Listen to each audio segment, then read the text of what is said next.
Aqui está caindo uma pequena chuva, como você pode notar, mas isso não vai me impedir de produzir esse conteúdo exclusivo para você. Nesse vídeo eu falo um assunto muito importante, o que causou a mudança de mentalidade nos adventistas. Como eles se tornaram pessoas diferentes a partir da verdade que descobriram. E que verdade foi essa? Você está aqui no canal Todavia, que a gente fala de assuntos contemporâneos relacionados com a fé cristã. Se você não conhece nada do nosso conteúdo, eu convido você a verificar as nossas playlists e também dê uma olhadinha aí nos nossos vídeos mais recentes. Também quero que você, à medida que for conhecer nosso trabalho aqui, se inscreva, porque essa é a maneira mais segura de você conhecer os nossos conteúdos e recebê-los assim que eles forem produzidos aqui no canal. Vamos falar um pouquinho de contexto. Quando a gente pensa nos Estados Unidos no final do século XVIII, início do século XIX, a gente está falando aí de um período de grandes mudanças. E eu já fiz alguns vídeos aqui no canal explorando um pouco dessas mudanças, tanto religiosas quanto sociais. Então nós temos aí uma das primeiras grandes mudanças, que foi a reforma no sistema educacional, encabeçada por Samuel Hall. Outra mudança de forte cunho social foi o movimento abolicionista, encabeçado por William Garrison. Margaret Nash também comenta um pouquinho sobre a inclusão das mulheres no sistema educacional, pontuando algumas características desse debate naquela época. Apesar de haver aqueles que acreditavam que cérebros eram sexuados e que os cérebros femininos eram menos capazes de estudar, a retórica predominante foi de uma habilidade equiparada. A diferença mais saliente em oportunidades educacionais era mais de classe e raça, não de gênero. E a gente também tem um forte movimento naquela época em favor da temperança. Tudo isso agitava o contexto social dos Estados Unidos no século XIX. Justamente aquele período em que surge o movimento millerita. E se você quer saber um pouquinho mais sobre o movimento millerita, há alguns vídeos aqui no canal onde eu exploro isso, e especialmente um vídeo especial em que eu falo sobre William Miller. Mas no livro Religion in America, nós temos um resumo geral, um panorama de todas essas mudanças e o seu impacto na sociedade norte-americana. A primeira metade do século XIX nos Estados Unidos foi um tempo de longa expectativa, entusiasmo desenfreado e fermentação sem descanso. Uma nova nação e um novo mundo nasceram, e para muitos qualquer coisa e tudo pareciam possíveis. Foi um período quando a cauda do cometa era citado como tendo varrido a América e todos se tornaram um pouco loucos. Muitos daqueles que se tornariam envolvidos com o movimento de William Miller e sua pregação em torno da volta de Jesus, e que também posteriormente figurariam como participantes do nascente movimento adventista, eram participantes de muitas dessas causas. Inclusive o capitão Joseph Bates, um dos nomes mais importantes, um dos cofundadores da Igreja Adventista. Ele foi participante do movimento da temperança, se tornando abstêmio numa época em que era muito comum que os homens bebessem socialmente. Isso era uma questão até de camaradagem, de boa convivência, mas Bates entendeu que o álcool era nocivo e abriu mão dele. Ele também se tornou abolicionista convicto, participando de muitos movimentos em favor dessa causa. Mas não pense aí que Bates era uma exceção, porque era comum os demais pioneiros adventistas também advogarem em favor dessas mesmas causas que eu citei aqui. Na verdade, havia um engajamento em causas sociais por parte dos adventistas. E o porquê disso? Qual era a razão que os levou a viver uma vida de tanta atividade em favor da justiça social, em favor de causas humanitárias e em defesa dos oprimidos? Antes de eu te falar o motivo, e isso vai te surpreender, eu preciso mencionar o seguinte: aquela época foi uma época de mudança, assim como o período que nós vivemos. E por isso, nessa época de revolução digital, precisamos estar bem fundamentados naquilo que acreditamos. Por isso, eu escrevi o livro Adventismo para uma Nova Geração. É um livro dinâmico, rápido, fácil de ler, com diversos assuntos, uma linguagem simples e direta, e que vai ajudar você a se posicionar como um verdadeiro cristão nesse tempo de tantas mudanças. Você pode adquirir o meu livro através do primeiro link aqui da bio. E dessa maneira,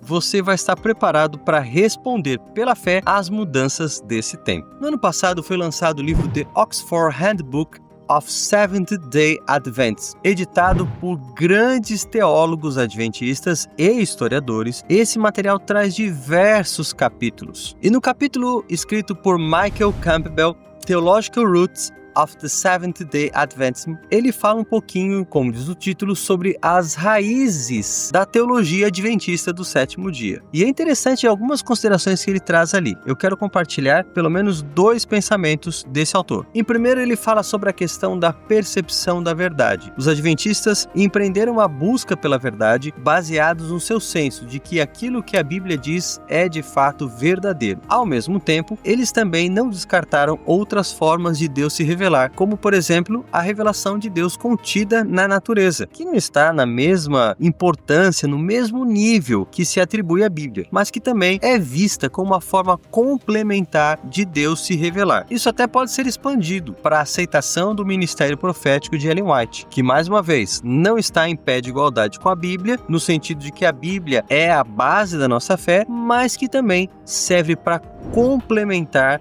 o entendimento das Escrituras, nos ajudando a voltar a nossa atenção para coisas que talvez, por causa da influência da cultura ou do meio teológico, nós não veríamos na palavra de Deus. Mas note as palavras de Campbell, vou deixar que ele fale. Enquanto o Adventismo era e é uma denominação biblicamente conservadora, nunca foi verdadeiramente um membro da ala fundamentalista do evangelicalismo. Isto é, em grande parte devido à sua recusa, pelo menos formal e doutrinariamente, se não sempre na prática, para aceitar uma visão de ditado verbal inerrante da Escritura. Também tem abrigado a vontade de apreciar as outras fontes da verdade de Deus na natureza. Esses elementos de múltiplas fontes de conhecimento sobre Deus e a natureza subjetiva e avaliativa da busca da verdade servem como alicerces para o que é geralmente considerado ser o núcleo doutrinário do Adventismo, o governo moral de Deus. Se Deus pudesse comunicar verdades relevantes através de múltiplas fontes,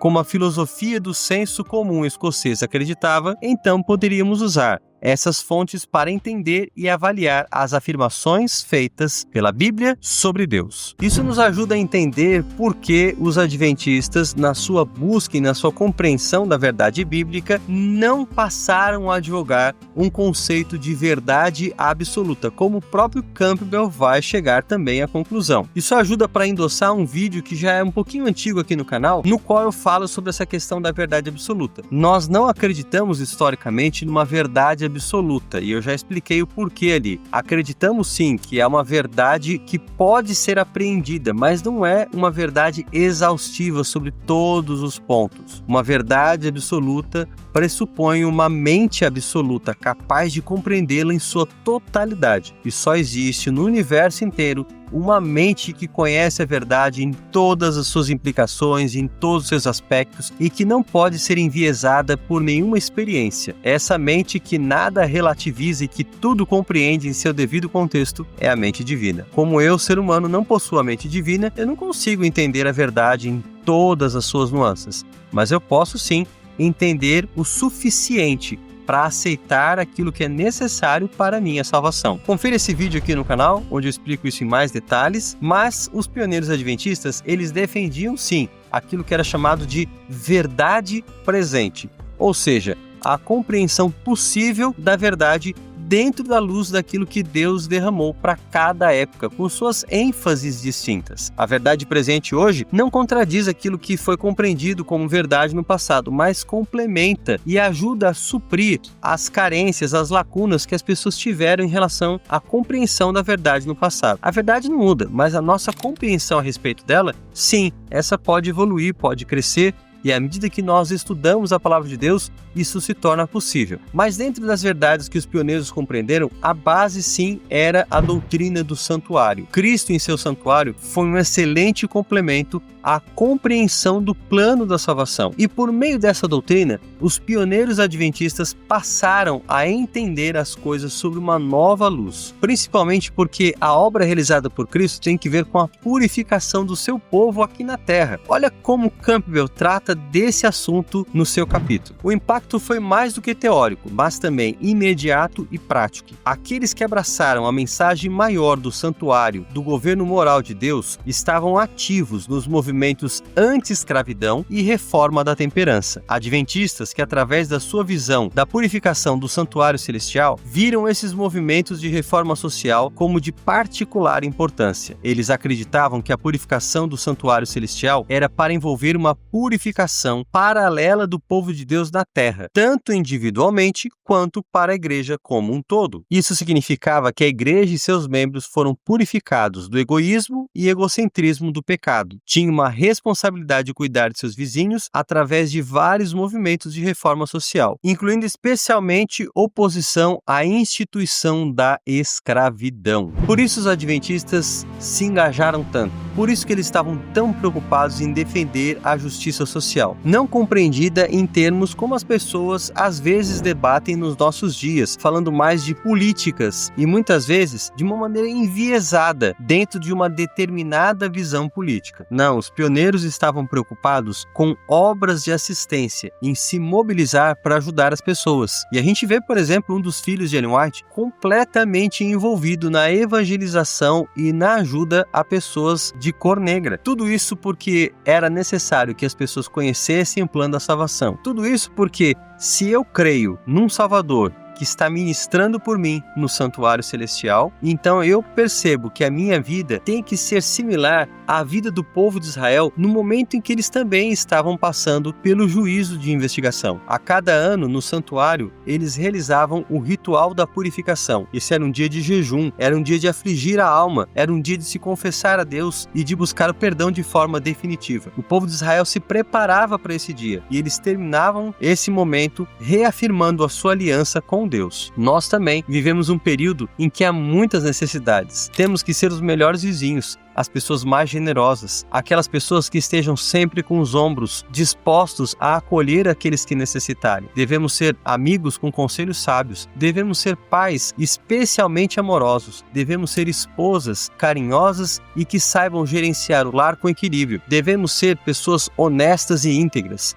Devemos ser pessoas a quem o mundo olhe e assim como foi no caso de Daniel, onde os sátrapas se reuniram para buscar uma acusação contra ele e não acharam nada, assim também nós devemos ser pessoas completamente impolutas. Esse é o nosso desafio, mas nós não estamos sozinhos, porque Jesus prometeu o Espírito Santo para nos transformar. Ele intercede por nós e de acordo com Hebreus capítulo 4, verso 16, nós achamos em sua intercessão misericórdia, ou seja, perdão, mas também graça para o tempo oportuno. Deus há de nos capacitar com o seu poder a fim de sermos vitoriosos e o representarmos dignamente. É bem verdade que não somos perfeitos, mas podemos ser íntegros, comprometidos e fiéis, usados por Deus para transmitir a mensagem de salvação. Quando a gente fala nessa questão do santuário, fica sempre uma grande pergunta. Será que para os adventistas somente a mensagem da cruz de Cristo era insuficiente? Será que a mensagem do santuário é algo complementar à cruz? E se for assim, isso não causaria um problema? Eu falo em outro vídeo aqui no canal a respeito disso, respondendo uma pergunta muito incisiva. Será que para os adventistas a obra de Jesus na cruz não foi suficiente? Uma outra diferença que nós temos em relação a muitas igrejas evangélicas diz respeito ao princípio sola fides. Por que nós adventistas não acreditamos nesse princípio? Qual é a nossa divergência em relação a ele? Esse é tema de outro vídeo aqui no canal. Eu convido você a escolher um desses dois vídeos ou quem sabe até mesmo assistir a ambos para você continuar ajudando o nosso canal e recebendo esse conteúdo que é tão importante. Eu vejo você em um desses vídeos, desejo um forte abraço, que Deus abençoe você.